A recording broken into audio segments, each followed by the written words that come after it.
Growing up, I had a front row seat to my white privilege, thanks to my older sister Ani, who's from India, and my younger sister Tara, who is black. Though, of course, worse for my sisters, it's a terrible thing to see someone you love be treated poorly. A feeling I'm sure we can all relate to. My response to this, growing up, was mostly anger from my sisters.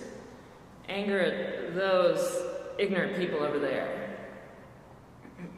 I'm sure in this age of social media you understand that anger is not always the most effective at changing minds and bringing change. And like I said, I know that I benefit from and make choices that perpetuate the system of domination of which systemic racism is a part. More recently, in my professional and volunteer world, programs have taught me about the intricacies of systemic racism and focused on my individual work. It's more, be the change you want to see. Much more effective than anger at those people, but still, sometimes the weight of the problem, for me, feels hopeless.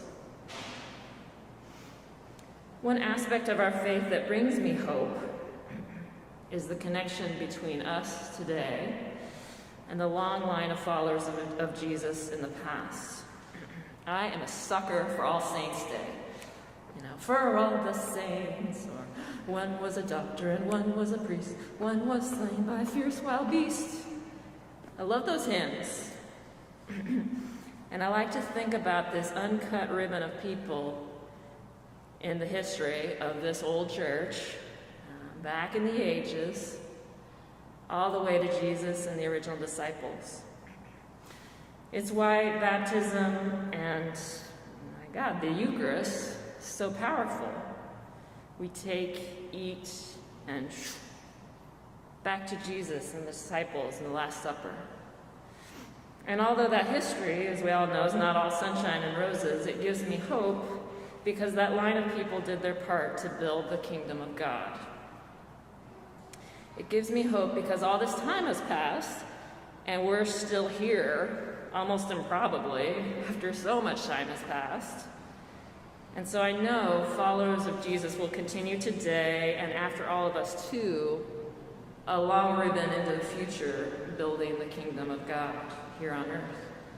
A kingdom that is the complete opposite of systems of domination. That's hope.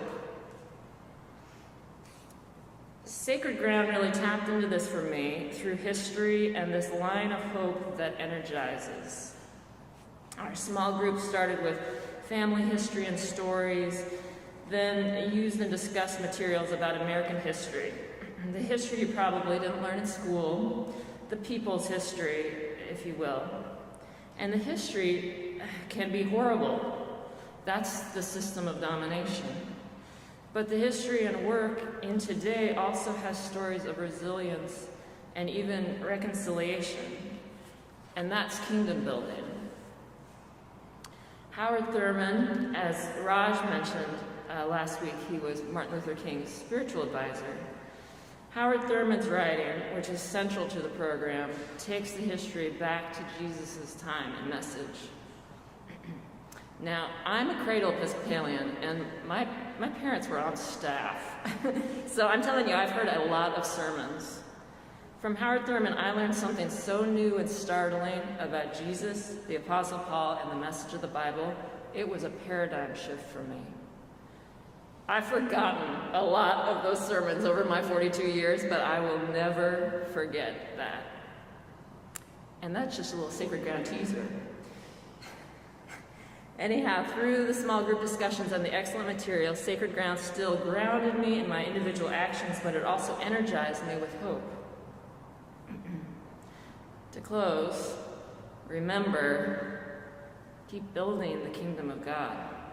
Systems of domination want you to forget. Remember. And I'd humbly suggest Sacred Ground as a tool to give you knowledge and hope to help you build. Thanks.